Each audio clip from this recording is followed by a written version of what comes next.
One of our columnists tries to buy Warren Sapp's house, but he comes up just a couple million short. Welcome into the Sporting News Studios. My name is Tom Vandervoort, and here to talk with the man who almost bought Warren Sapp's house at auction, Mr. David Whitley. Now, David, did you really think you had a shot at the Sapp mansion? I did, but my strategy was to hope that nobody else showed up at the public auction, or else they would all get the wrong directions, because it was at the Airport Marriott here in Orlando where I live, and I was thinking, man, maybe they'll confuse it with another hotel, and I'll show up. I'll be the only one there, and they'll start the bidding at $4 million, and I'll let it go down. And because I figured if I pulled all my Sporting News resources, I would come up with about $20,000, and that stretched my budget, but still, I could pay $20,000 for a $4 million house. It sounds like a good investment even in these tough times, but a lot of fans kind of want to know. And I guess you calculated he went through about $82 million. How exactly does a guy go through $82 million? Yeah, I really tried, Tom, to figure it out, and some of it was in the bankruptcy filings that he had. He owed about $1 million in back child support. He owed $1 million to friends that he had gotten money from. He owed $1 million to the IRS, so that's $3 million there. As for the other 80 or 79 million, it's like the old joke. A guy, he said he was rich and he spent all his money on wine, women, and booze, and then he said he wasted all the rest.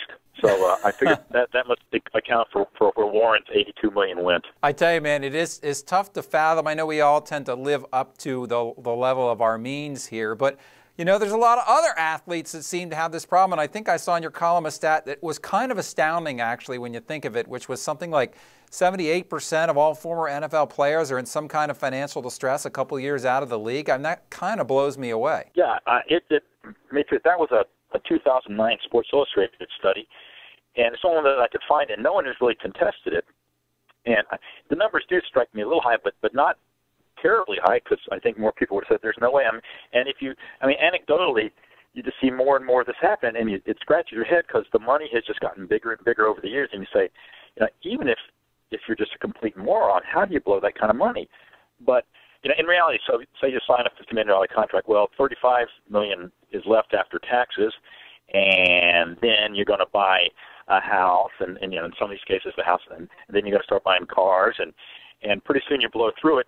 And what people don't realize is that they earn this money in 5 to 7 to, heck, sometimes even less than that, 3 years, and then they're back to earning regular wages.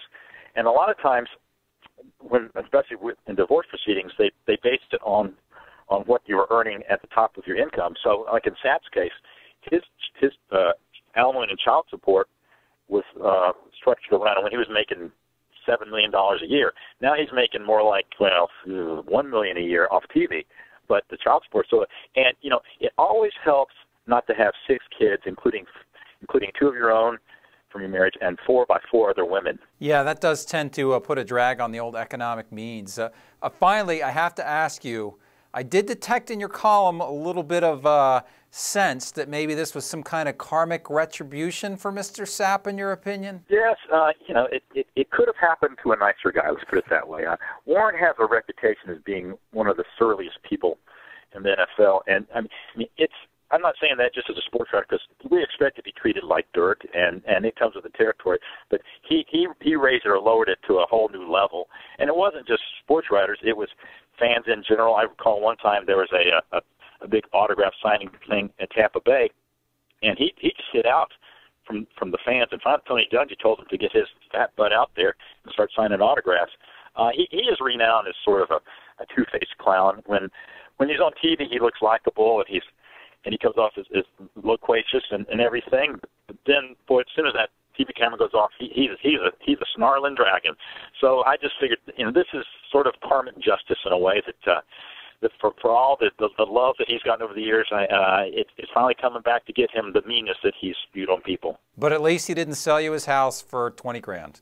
Oh man, that's my real response, because nothing would have bothered him more than me owning his house, a lowly sports writer. There you go. All right, that's David Whitley. I'm Tom Vandervoort from the Sporting News Studios. Thanks for watching.